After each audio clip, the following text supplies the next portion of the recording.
Shalom a você que nos assiste, Hag Sameach, né? Hoje é um sábado especial, durante a festa de Hanukkah.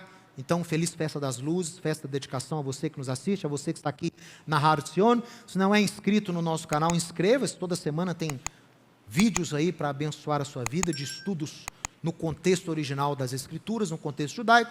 E hoje, pessoal, atenção, entramos na história de uma das figuras mais importantes de toda a Torá, de todo o Pentateuco. Isso não porque dizer também da Bíblia. Entramos hoje no estudo da vida de Yosef, José. Hoje a Torá vai apresentar para nós a vida de José, e a paraxá de hoje, dê uma olhada aqui, é a paraxá Vayeshev. Ele vai de capítulo 37, Gênesis 37, até o final do capítulo 40, e o título deste estudo é Onde estava Deus? Onde estava Deus? Aí tem uma cena dos irmãos, né, tirando José da cisterna para vendê-los àquela caravana de ismaelitas e midianitas. Então você pergunta, mas onde estava Deus? E é um reflexo para aquilo que nós vivemos hoje, não é? Muitas vezes catástrofes, tragédias ocorrem com nossos entes queridos. Chegam tragédias e adversidades às nossas próprias vidas e lares. E você busca Deus, você tenta vê-lo, você tenta entendê-lo, e você não consegue. E muitas pessoas perguntam, mas onde estava Deus? Estamos gravando esse estudo em meio a uma guerra de Israel contra os terroristas do Hamas. Estamos gravando esse estudo pós uma das maiores barbáries que já ocorreram ao povo judeu, desde os dias do Holocausto, até pior do que as barbáries que foram cometidas contra os judeus nos dias do Holocausto. Foram essas que foram perpetuadas no dia 7, nesse macabro, negro, Shabat do dia 7 de outubro de 2023. E lendo o relato daqueles médicos legistas, lendo o relato dos primeiros soldados que entraram naqueles kibbutzim, naquelas comunidades que foram atingidas por aqueles terroristas, que vieram armados, vieram de carro, vieram de paraglider, vieram de moto, e o que cometeram contra famílias, contra crianças, contra idosos, contra homens e mulheres indefesos, civis. Foram surpreendidos às 6 da manhã com tiros. Inocentes foram degolados, mutilados, pais assassinados na frente dos filhos, mulheres idosas estupradas até a pelve ser fraturada. E aí você pergunta, lendo o relato dessa barbárie toda, você pergunta, mas onde estava Deus nisso? Onde estava Deus? Por que Deus deixou isso acontecer? Israel não é o povo escolhido? Estava aquela comunidade praticando algum mal, aqueles kibbutzim, aquelas famílias lá, estavam praticando algum ato, estavam em algum tipo de pecado. O que está acontecendo? E a gente busca então uma explicação para essas coisas. Judeus sobreviventes do Holocausto, descendentes, filhos e netos de sobreviventes do Holocausto, muitos perderam a fé. Muitos saíram do Holocausto e se secularizaram por completo. O judaísmo para eles virou uma cultura. Virou uma cultura. Deixou de ser uma fé. Virou uma cultura. Por quê? Mas se nós somos o povo escolhido, se existe um Deus criador dos céus e da terra, onde Ele estava quando éramos levados às câmeras de gás? Quando éramos mutilados pelos médicos nazistas? Quando éramos assaltados, quando as nossas casas e comércios eram vandalizados na Europa, quando éramos tratados como animais, onde estava o Deus que nos escolheu? E a história de José reflete muito essa situação, muito. E eu quero que você acompanhe. Nós vamos falar sobre essa questão, como ver Deus em meio à tribulação. Então eu tenho certeza que você precisa muito dessa palavra. Porque todos nós estamos sujeitos a intempéries, todos nós estamos sujeitos a situações que nós não temos o controle. Você não tem o controle das coisas que acontecem sobre você. Você faz a sua parte. Mas você não tem um controle da sua vida. Você não pode controlar aquilo que chega à sua vida. Mesmo fazendo a sua parte. Ah, mas eu como certinho. Ah, mas eu me exercito todos os dias. Você está fazendo a sua parte, mas você está isento de contrair uma doença? Não está. Eu conheço pessoas altamente saudáveis. Eu conheço pessoas que nunca fumaram, que nunca beberam. Conheço pessoas que nunca ingeriram álcool na vida e quase morreram com problema de cirrose hepática. Então a gente não, e sem genética, sem sorte na vida. Então a gente não tem como controlar aquilo que acontece conosco. Mas onde está Deus quando essas coisas acontecem? Acompanhe aqui comigo um pouquinho da vida de José. O texto da Paraxá começa, Vaieshev, é o título inclusive, por quê? Vaieshev, e se estabeleceu e habitou Jacó na terra de Canaã. O problema é, todas as vezes na Torá que essa expressão ocorre, e habitou, e Vaieshev, e se estabeleceu, é um prelúdio que problemas virão. Os patriarcas de Israel, apesar de terem recebido a ordem de habitarem na terra de Canaã, todas as vezes que eles habitaram e se estabeleceram em algum local, adversidades vieram. Olha que interessante. Muitas vezes na Torá a expressão Vaieshev é presságio de problema. Então você tem aqui na nossa Paraxá o Jacó, depois ele se estabelece no Egito. Então fala lá, Vaieshev Jacó, e habitou Jacó no Egito. Olha aí, ó. O início de todos os problemas que nós teríamos, que iria precisar do Eterno nos resgatar de lá 400 anos depois. E nós temos o quê? Essa questão da comodidade. Então, os patriarcas, o chamado de Abraão, ele é um chamado internacional. Em ti, Abraão, serão benditas todas as famílias da terra. Não é um chamado exclusivo, é um chamado inclusivo. A escolha de Israel não é exclusivista. Deus não está fazendo acepção de pessoas, pelo contrário, Deus está querendo incluir as pessoas nas promessas de Abraão, e por isso ele deu um chamado, uma escolha a Abraão, que é uma escolha inclusiva. Abraão tinha que incluir, Abraão tinha que aproximar, enxertar, unir outros povos à bênção que recebeu de ser representante de Deus na terra. E a gente sabe que em Yeshua isso é possível. Então coloquei aqui a questão da comodidade, Vaieshev, e se estabeleceu, ali e tal, com a renovação. Então o servo do Eterno, ele tem que estar sempre em renovação. É claro que você tem que fixar raízes, é claro que você tem que florescer, você tem que dar fruto, mas ao mesmo tempo você não pode ficar muito acomodado. Você não pode muito ficar navegando na bonança, está entendendo? A bonança é perigosíssima. Que a bonança te deixa fora de forma. A bonança você fica muito quieto, muito parado. Aí o maior perigo da vida do servo de Deus é ficar parado demais. A gente tem que estar em constante o quê? Renovação. Renovação. Transformai-vos pela... Aí eu coloquei aqui Romanos 12, 2, vocês conhecem o texto? Transformai-vos, não vos conformeis com este mundo, mas transformai-vos pela renovação da vossa mente. Como é que você renova a mente? Com aprendizado, com experiência, atuando no seu ministério, trilhando por novos caminhos, novas portas, renovando a mente, aprendendo, crescendo, desenvolvendo a salvação. E quando você faz isso, você experimenta qual é a perfeita, boa e agradável vontade de Deus.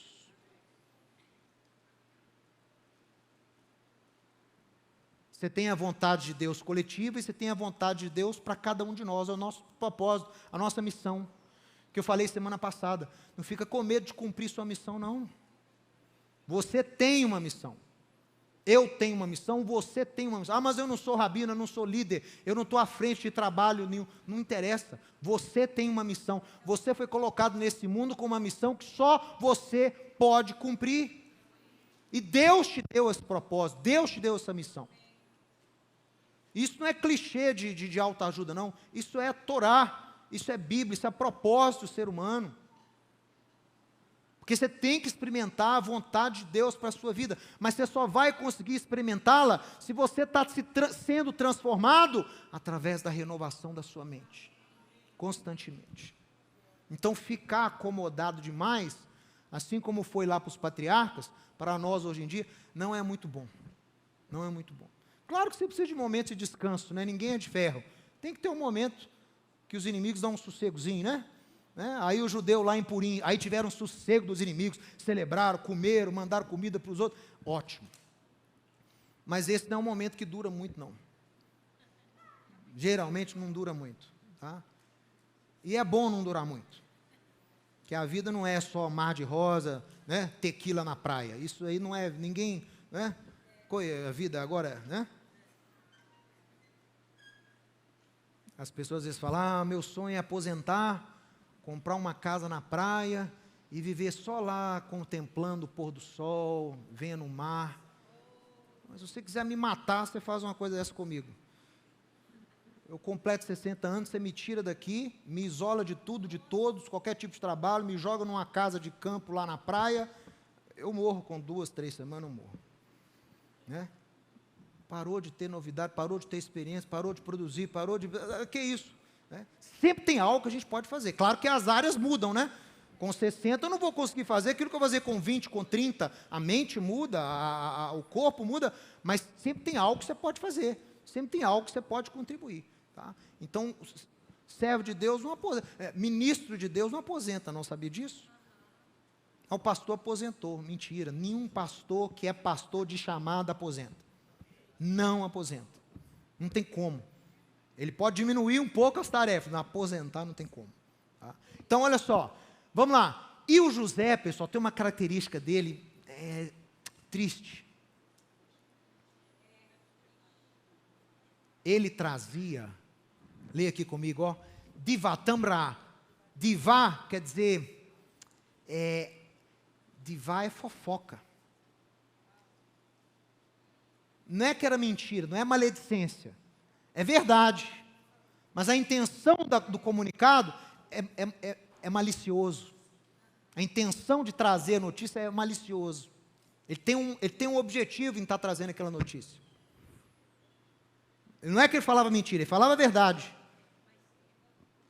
Só que ele agia da forma que não é muito adequada. Era chamada, a Torá chama de divá.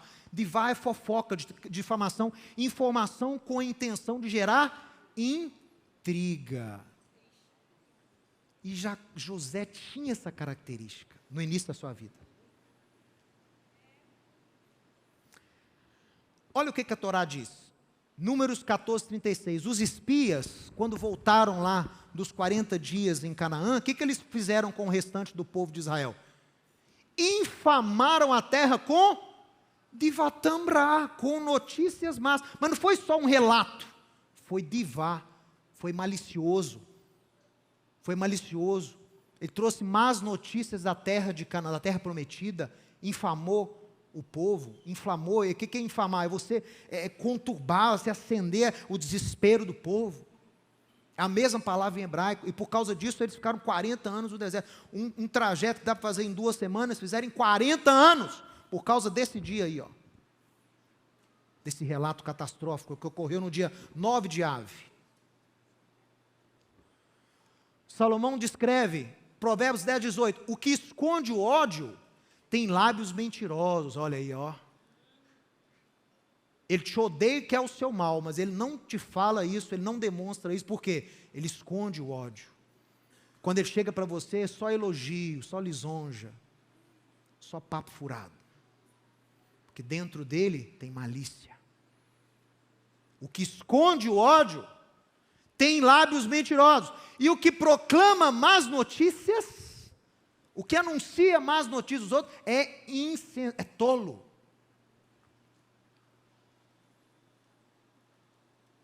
As pessoas que me conhecem, que trabalham comigo, sabem.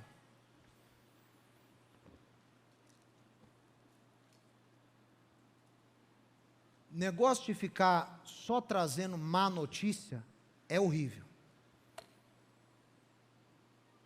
O sujeito quase não te procura. Quando vai te procurar, quando te escreve, quando te liga, é só, você viu, Rabino? Falaram mal de você, você viu? O sujeito gravou um vídeo lá na Uganda, falando mal do Ensinando Sião. Meu irmão, eu não me importo, que Uganda, o quê, que não sei o que é isso? Tem tempos que você nem sabe coisa, você me liga só para falar que... E o que você fez quando você ouviu a mentira? O que você fez quando você ouviu a Divatambra? Não, Rabino, eu gravei tudo para te mostrar. Eu falei, não, eu não quero saber. Fica só trazendo má notícia. Isso gera problema. Eu não tenho problema, eu sei quem eu sirvo, eu sei o que eu faço. O problema é para a pessoa que perpetua esse tipo de atividade, esse tipo de ação. Né? E olha só, Yeshua, no maior ensino da vida dele, Mateus capítulo 5, o que ele ensinou? Bem-aventurados os, primeiro, limpos de coração. Limpo de coração, sem malícia, sem intriga. Bem-aventurado o limpo de coração, porque eles verão a Deus. Bem-aventurados os pacificadores, olha aí. Bem-aventurado, feliz é o pacificador. O que traz má notícia é opresso. Você já viu que pessoas assim são sempre opressas? Mas o que é pacificador, ele podia ir lá e trazer a má notícia. O que ele faz ao invés disso? Ele vai lá na pessoa que ele viu fazendo o erro, e ele conversa com a pessoa, ele exorta. Meu irmão, não continua perpetuando isso não, você está intentando contra o líder do Senhor, você está praticando um lashon hará, maledicência. Ao invés de chegar e relatar para o outro lá, falou mal de você, falou isso de você, ele já tomou conta na hora da situação.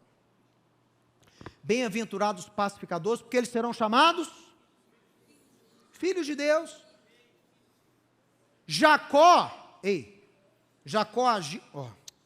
José agiu como pacificador. Ele tinha as visões, não tinha? Ele tinha os sonhos, não tinha? Eram sonhos de Deus? Eram.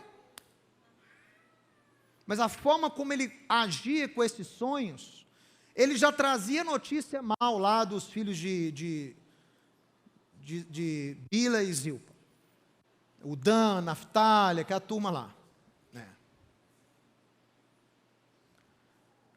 Turma perturbada, viu? O filho dessas duas aí, puxa vida. Ele já trazia notícias más, aí começou a ter essas revelações, ele não tinha sabedoria na hora de compartilhar isso com os irmãos. Você tem que, eu não estou repetindo clichê aqui de ninguém não, mas presta atenção. Controle mais aquilo que você compartilha com os outros.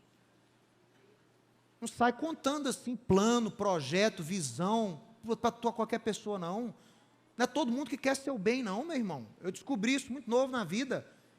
Tem gente má, tem gente que quer o seu mal, tem gente que quer ver você no buraco. Tem gente que se incomoda com a sua prosperidade, com a sua alegria, com o seu chamado, vê você feliz andando no caminho, a pessoa se incomoda. A pessoa tem inveja, ou inveja desgraçada esse sentimento, destrói as pessoas, inveja. Não conta, sai contando coisas, seus projetos, seus planos, as visões que Deus te dá, os propósitos, sai contando para todo mundo não.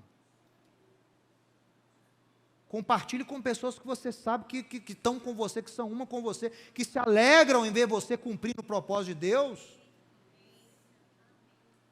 Então José, ele compartilhava, falava, os irmãos já odiavam ele, já não podia nem falar em shalom com ele mais. Tipo um sonho aí, que vocês se curvavam, né? Éramos feixes, e os feixes de vocês se curvavam diante de mim. Ô pai, eu tive um sonho aí, assim, nada pessoal, mas eu vi o sol, a lua e 11 estrelas se curvando diante de mim. O Jacó falou, meu filho, que sonho é esse?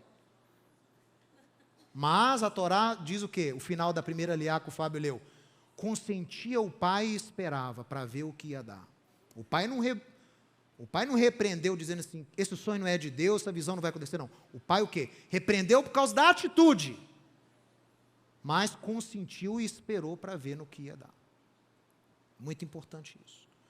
Então, olha só, aquele que perpetua a Divatamra, ele é insensato, é tolo. Então você tem que ser proclamador de boas novas. Uma bênção que o Lubavitch Rebbe, o Schneerson, dava para as pessoas, ele falava assim, eu gostava muito desse tipo de bênção que ele dava. O sujeito viajava quilômetros para pedir uma bênção para o rabino. Esses que o Lubavitch diz que é o Messias, né, que estão esperando ressuscitar até hoje. Mas era um cara muito sábio. E ele, quando via as pessoas, vinham de longe, ele falava, rabino, me dá uma bênção. Aí ele falava assim, que você possa receber só boas notícias. Que você receba boas notícias. Então comece a abençoar as pessoas assim também. Né? Que você tenha boas notícias hoje. Né? Que a forma como você, da forma, na proporção que você abençoa, você o quê? É abençoado. Na proporção que você perdoa, você é perdoado. Na proporção que você dá, você... Essa é a lei do reino. Então, o que acontece por causa dessa atitude de José? No início da vida dele, ele não era pacificador. Os irmãos não viam nele uma figura da luz divina. Nosso irmão José, que justo ele é. Olha a presença do Eterno na vida dele. Não, ele não era pacificador. Então não era conhecido como filho de Deus. Não podia se ver nele muita divindade ainda. Mas depois na vida dele, vocês conhecem a história, não conhecem? Não vai dar tempo da gente falar tudo aqui. Os irmãos jogam ele na cisterna, tiram ele de lá, vendem ele para a caravana lá de ismaelitas e midianitas. Chega no Egito, é comprado por Potifar. Aí lá, ele tem uma mudança. Lá ele passa a ser um pacificador.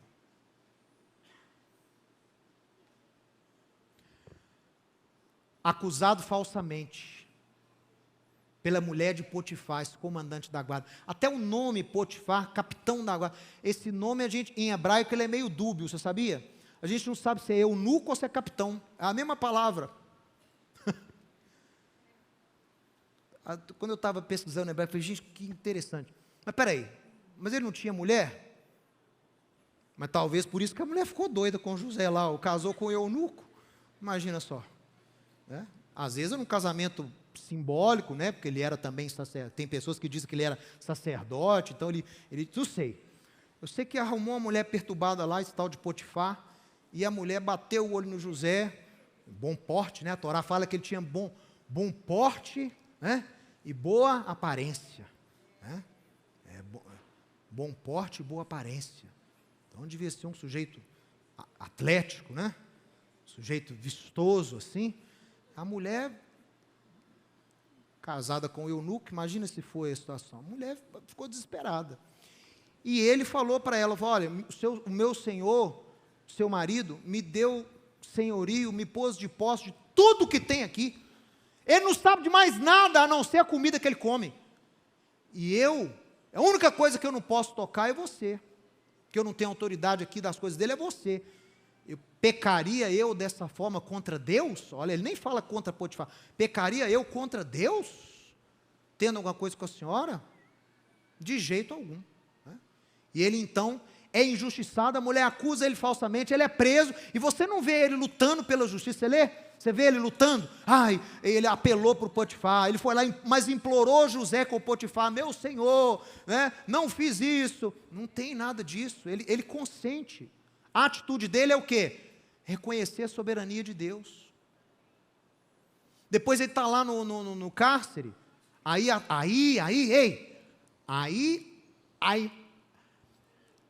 a imagem dele começa a mudar. Quando ele começa a trabalhar para Potifar, o que Potifar percebeu? E viu que tudo que ele fazia, Deus o prosperava. Tudo que ele punha a mão, Deus o prosperava. Passou a ser um pacificador. As pessoas davam glória ao Deus dos hebreus quando viam o trabalho dele. Tudo que ele punha a mão, prosperava. Foi assim com Potifar, foi assim com o chefe lá do cárcere. Pôs ele responsável pelos outros presos. Aí teve o evento lá com o copeiro e com o padeiro, você lembra? Nessa paraxá tem o sonho do copeiro e do padeiro. E ele interpreta corretamente e fala com o copeiro, vai acontecer, a Deus pertence a interpretação dos sonhos, Deus me deu a interpretação dos seus sonhos, e quando você chegar lá, lembra de mim, que eu nada fiz para estar aqui. E o que acontece com o copeiro quando ele é restituído? Mais 2 anos se passam, meu irmão.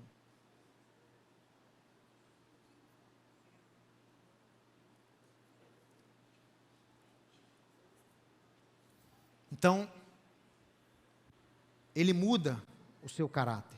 Deixa eu colocar aqui, José fica 1 ano na casa de Potifar, 10 anos na prisão, ou seja, 1 ano para cada irmão que ele difamava. 10 anos ele ficou preso. E mais 2 anos depois que ele ajuda o copeiro. Então ele entra lá, chega no Egito com 17, sai com 30. Sai não, né? Ele é restituído, sai da prisão com 30. 1 ano para cada irmão que ele falava de Vatamra, notícias más. E aí, você sabe que Jacó faz para ele, né?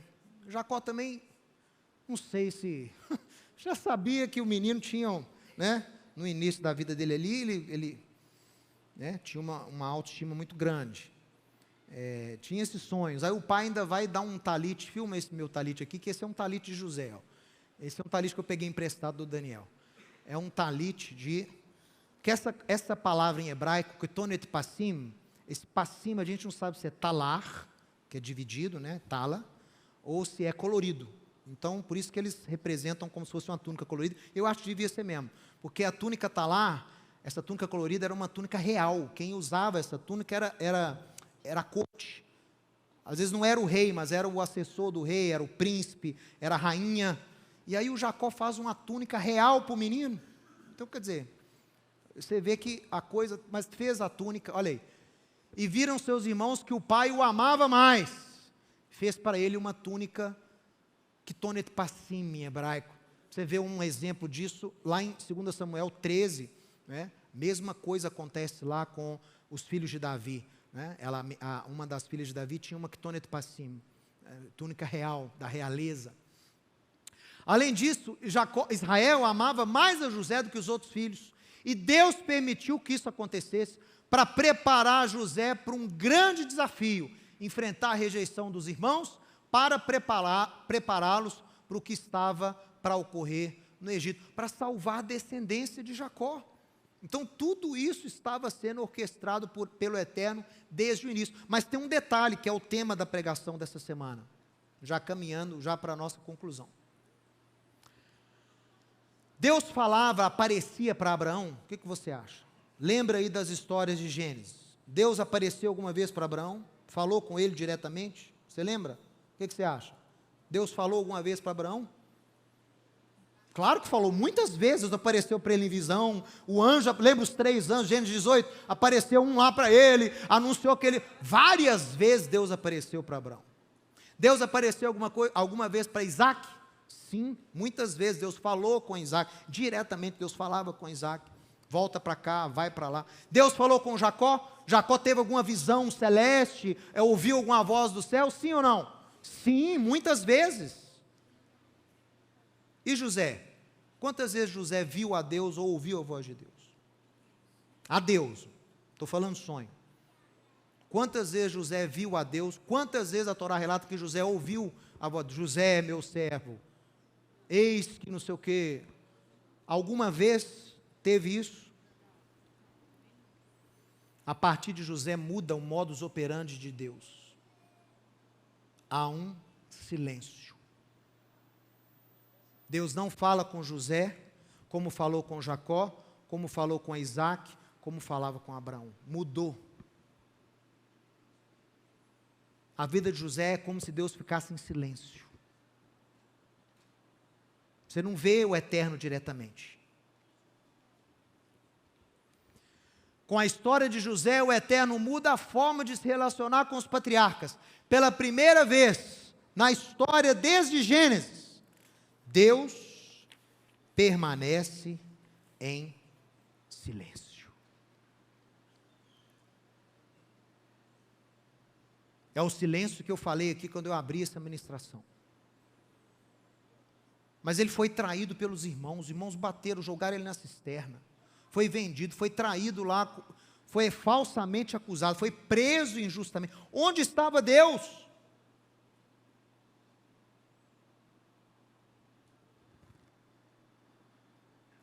Onde estava Deus no holocausto? Onde estava Deus no dia 7 de outubro? Onde estava Deus na Inquisição?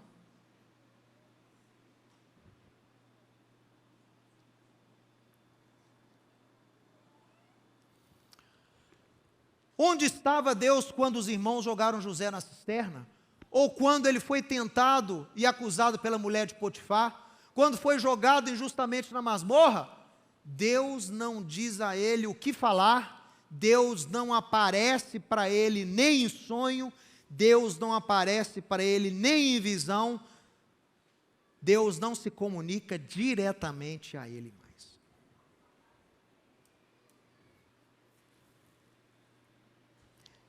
Nessa situação,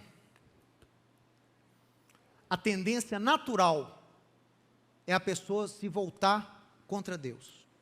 Deus me abandonou. Olha, meu irmão, o que eu estou dizendo. As coisas começam a piorar na sua vida, você começa a murmurar, você começa a reclamar, Deus não está ouvindo minha oração. Deus esqueceu o que eu disse, Deus esqueceu de mim. Né? Deus não se importa comigo. Se existisse um Deus, por que Ele está deixando eu passar por essa situação? Onde Ele está? O que eu faço? Ele não cuida mais de mim, Ele não está atuando mais na minha vida, e você começa a entrar nesse viés. Mas qual foi a atitude de José? Ele via o Eterno? Não. Ele ouvia a voz do Eterno? Não. Mas o que ele fazia constantemente? Ele reconhecia que tudo, diga tudo, tudo está no controle do Eterno. Tudo. Não há nenhuma força no universo que não esteja sob o domínio de Deus. Nada. Nem a gravidade, nem placa tectônica, nem magnetismo, nem nada. Nem vírus, nada. Nada foge ao controle do Eterno. Não existe nenhuma força independente de Deus no universo. Força independente. E isso é uma coisa que eu falo aqui constantemente. Isso é um erro cristão muito grande. Achar que o mal é uma força independente. Achar que Satã é uma entidade independente. Ele não depende de Deus para nada. Ele faz o que ele quer, onde quer, como quer. Isso é idolatria. Isso não existe. Tudo está sujeito ao domínio. É tudo. Deus fala em Isaías 45, eu formei a luz e crio as trevas, eu faço o bem e crio o mal, tudo vem dele. Ah, mas o Satã,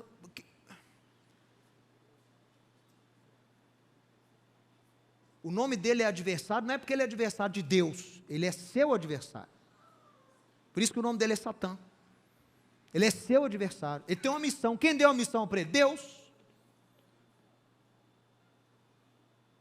Ele executa juízo de Deus.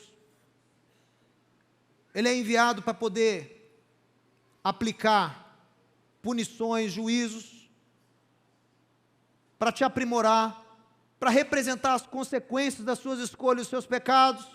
Ele tem a função dele. E a função dele é ser seu adversário. Por isso ele é chamado de adversário. Satã em hebraico.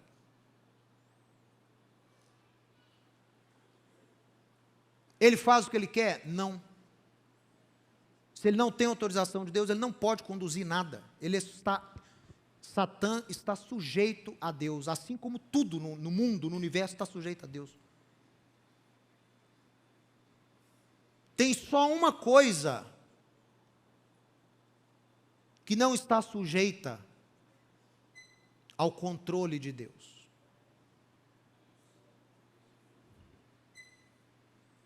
Que Deus quis fazer assim. Os rabinos falam, só uma coisa não está sujeita ao temor de Deus. O quê? O temor de Deus. O seu temor a Deus. O homem. O homem foi dado o poder de temer ou não a Deus. Isso Deus não interfere. Desculpa aí os presbiterianos, mas Deus não interfere nisso. A escolha é sua. A escolha é sua. Ah, mas está predeterminado. Mas no seu universo não há predeterminação. No seu universo não há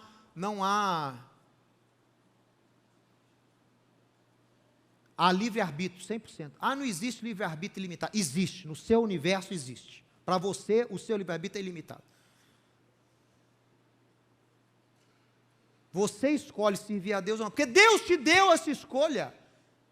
Ele quis expressar o amor dele para o ser humano e deu ao ser humano que nenhuma outra entidade no universo tem.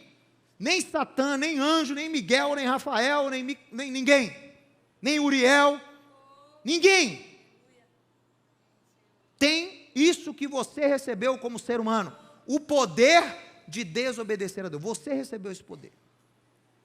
Porque ele sabe que quando você obedece, é porque você escolheu obedecer. Aí é uma expressão de amor. Você escolheu. Não tem ninguém que te obriga a obedecer a Deus. Satã não vai te obrigar a pecar. Não existe isso. Você escolhe. Você é senhor das suas escolhas. José não controlava aquilo que acontecia com ele. A única coisa que ele podia controlar era o quê? Como ele reagia ao que acontecia com ele. A reação é uma escolha minha e só minha, e ninguém interfere. A forma como eu reajo é minha. Nem Deus interfere, nem o diabo interfere, é a minha escolha. A forma como eu reajo às coisas que acontecem comigo é minha escolha. Ninguém tira isso de mim. E é o bem mais precioso que você tem. Você não pode controlar o que acontece a você, mas você pode controlar como você responde ao que acontece com você. Essa era o diferencial de José. José escolheu o quê? José escolheu não amaldiçoar a Deus, José escolheu bendizer a Deus. O que ele fala lá com o copeiro e com o padeiro? A Deus pertence a interpretação dos... Depois ele fala a mesma coisa para Faraó. Não é a Deus que pertence, é Deus.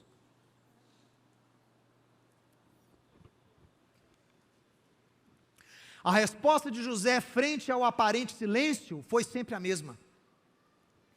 Dar a Deus a glória, ser fiel e reconhecer que Deus cuida de todos os nossos passos. José confiava nas promessas de Deus. Ele teve o sonho. Ah, mas ele era escravo, estava numa masmorra. Como é que ele confiou? Deus está no controle, eu tenho que fazer a minha parte. Deus não me abandonou em hora nenhuma. Eu estou aqui na masmorra, Deus é comigo. Mas Deus não falou com você como falou com seu pai. Deus não apareceu para você em sonho como apareceu para o seu avô. Não interessa.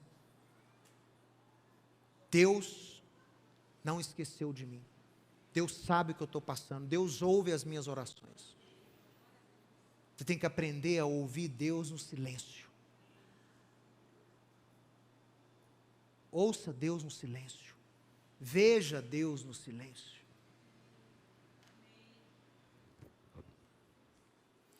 José é dito pelos rabinos como sendo tzadik. Você fala Yosef HaTzadik, José é o justo. Por que ele é tido na tradição judaica como justo? Porque ele é o primeiro dos patriarcas que manteve a sua conduta moral e bíblica, mesmo vivendo numa era não profética. Uma época onde Deus estava em aparente silêncio. Deus não apareceu para ele igual apareceu para Jacó e Isaac e Abraão. Não podemos controlar o que nos sobrevém, mas podemos decidir como reagir ao que nos sobrevém. Está entendendo, pessoal? Quem está entendendo aí, levante sua mão, se você está entendendo.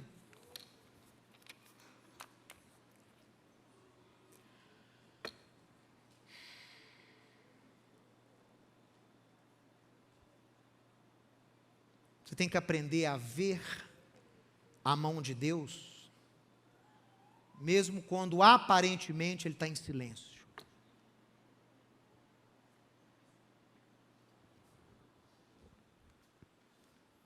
Devemos sempre ver a mão de Deus quando aparentemente Ele está em silêncio. Reconhecer que Ele é quem nos direciona, Ele é quem cuida de nós. E o mais importante é o quê? É manter a sua fidelidade, a sua esperança, a sua fé e a sua esperança. Escute, não é clichê. Hoje eu estou muito preocupado porque eu não quero que você entenda que eu estou repetindo frases de homens. Isso são propósitos, princípios divinos. Deus está sempre conosco, ainda mais nas nossas tribulações. Deus está sempre conosco, especialmente nas tribulações. Davi o chama de socorro presente na tribulação. Meametzar karatia, da meio da tribulação, clamei ao Deus, e o Senhor me respondeu.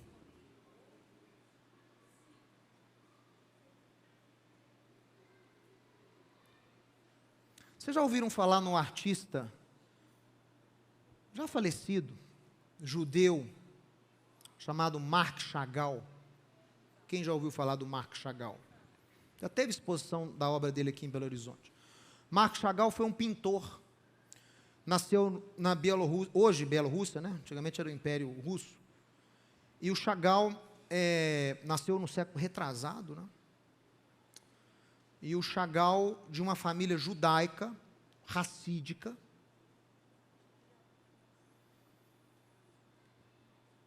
era um artista, viveu em Paris e tal, e quando começou a perseguição aos judeus na Europa, na década de 30, quando Hitler sobe ao poder, como chefe do partido nazista, no final da década de 30, o Chagall começa a ver a perseguição contra os judeus,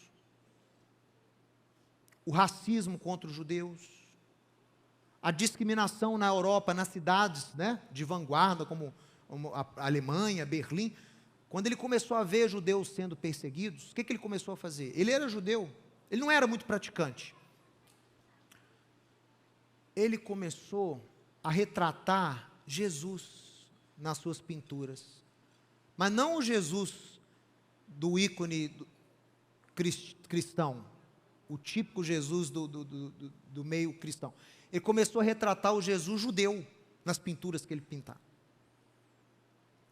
E ele começou a colocar Jesus nas pinturas como se Jesus, como judeu, estivesse sofrendo junto com os judeus.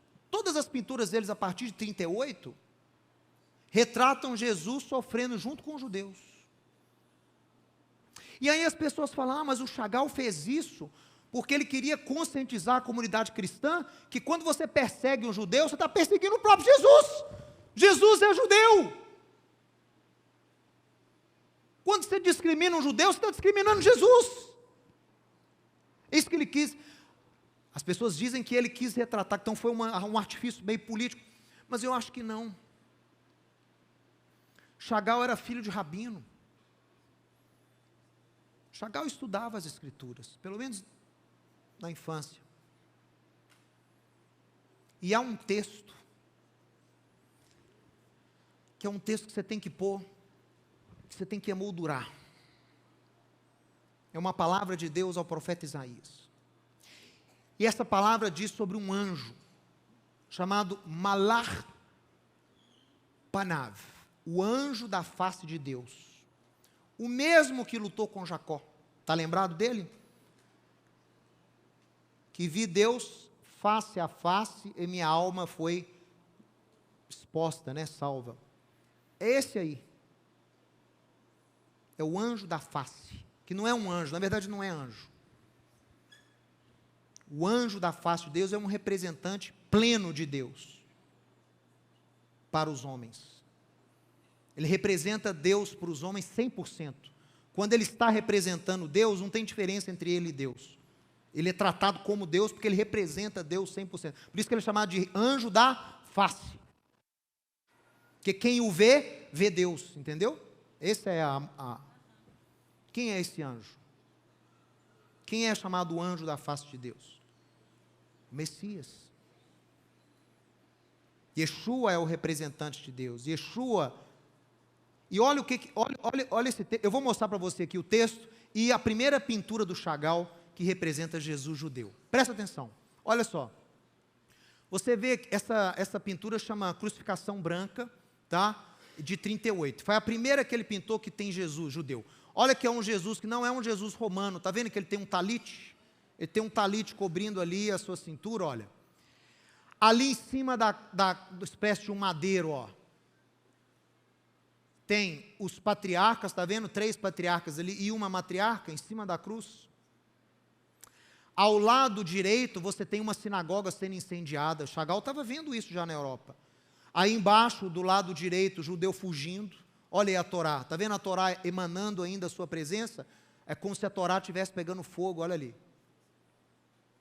E ele sempre retrata essa escada.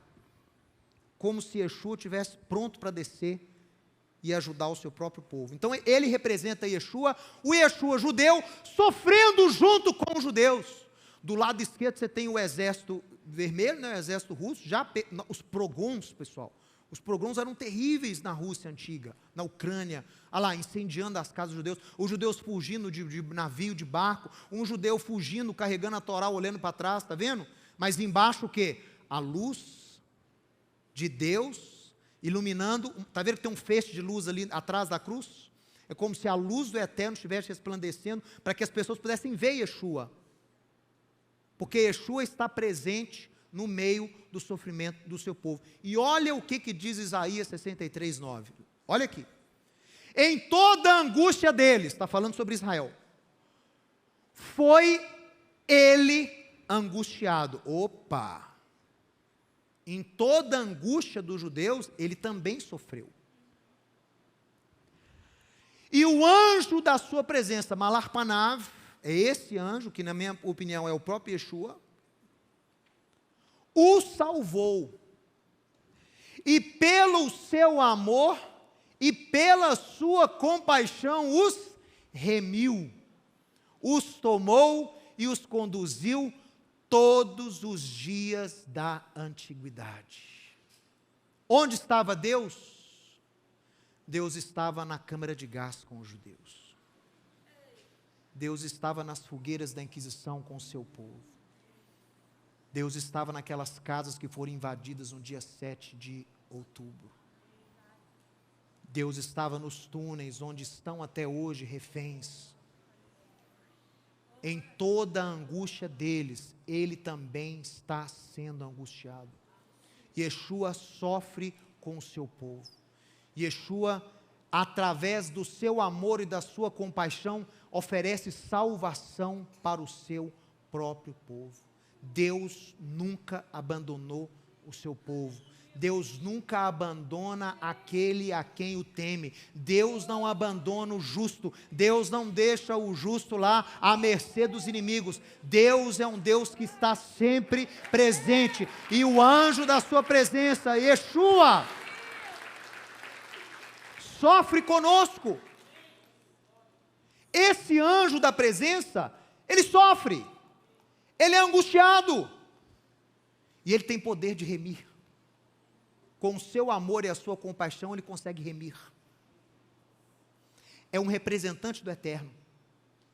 Mas é um representante do Eterno, ao mesmo tempo que ele é Deus, porque ele representa Deus, ele é uma forma menor de Deus, por quê? Porque ele sofre. Ele acompanha o povo no sofrimento. Leia o capítulo depois 63 inteiro, que você vai falar. Ele inteiro fala desse representante de Deus que sofre junto com o judeu. E tem sofrido ao longo da história. Até os dias de hoje. Olha, então está aí. Pesquise depois na sua casa mais sobre o Chagall. O Chagall tem várias pinturas depois dessa aqui que retrata Yeshua. Yeshua judeu. Yeshua judeu. E até hoje essa mensagem se faz necessária, não faz? Ô gente, escuta aqui, olha aqui para mim. Eu já vou encerrar agora. Daqui a pouco muita gente vai estar celebrando aí o aniversário de um judeu, correto? o aniversário de um judeu que nasceu aonde? Onde ele nasceu? Em Belém da Judéia. Então, muita gente vai celebrar o aniversário de um judeu que nasceu em Belém da Judéia. E essa mesma pessoa que vai celebrar o aniversário de um judeu que nasceu há 2000 anos em Belém da Judéia, acha que o judeu só começou a habitar em Israel a partir de 1948. A mesma pessoa que vai celebrar o aniversário de um judeu que nasceu há 2000 anos na Judéia, acha que os judeus só começaram a ir para Israel a partir de 48, ou a partir do século 20. Então, a mensagem do Jesus judeu é extremamente necessária.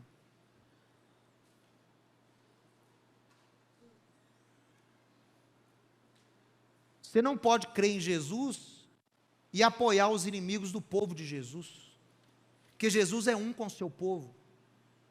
A Bíblia diz isso claramente, ele é um com o seu povo, ele sofre com o seu povo até os dias de hoje. E se você intenta contra o seu povo, você está intentando contra ele. E quem intenta contra ele, intenta contra quem o enviou. Ele disse isso. E não queira você se colocar contra Deus, porque os inimigos do seu povo são os inimigos dele. Moisés ora que os teus inimigos se dispersem, que os teus adversários fujam diante da tua presença. Adversário de Deus não, adversário de Israel, mas olha como é que Moisés diz, que os teus adversários.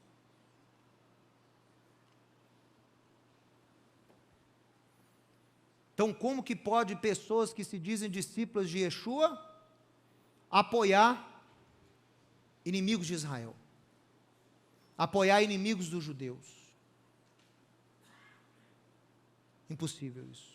Inconcebível. Impossível não, inconcebível. Devemos sempre ver a mão de Deus, mesmo como aparentemente Ele está em silêncio, reconhecer que Ele nos direciona e cuida de nós, e que o mais importante é a gente manter a fidelidade e a esperança. Ele está sempre conosco, inclusive principalmente nas. Sabemos que todas as coisas cooperam para o bem daqueles que amam ao Eterno, daqueles que são o quê? Chamados de acordo com o seu propósito.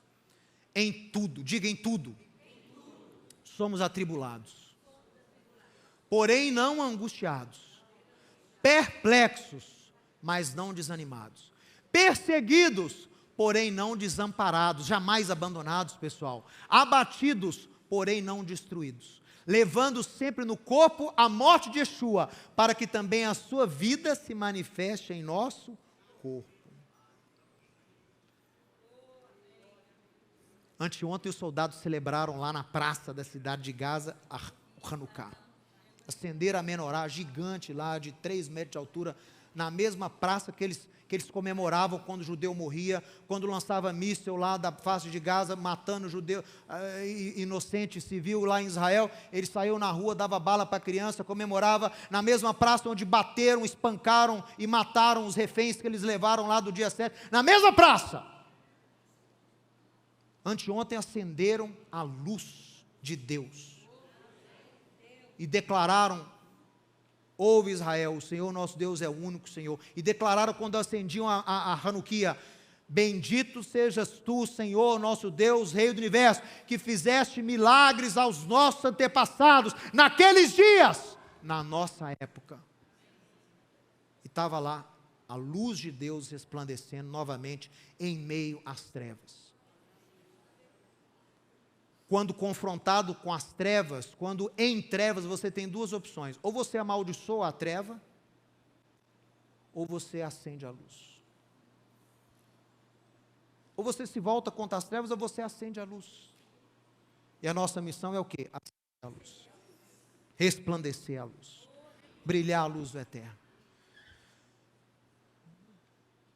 manifestando sempre no corpo a morte, o sacrifício de Yeshua, para que também a sua vida se manifeste sempre, a ressurreição, a vida, a prosperidade, o cumprir a missão do Eterno, possa se manifestar em nós. O que é a vida de Yeshua? Obediência, propósito, cumprindo chamado, assim como Yeshua. Então, tudo que você vê na vida de Yeshua vai ser visto na sua vida também. E aí eu termino citando aqui o Maimônides, que ele diz: não viva a sua vida sendo empurrado pelo passado.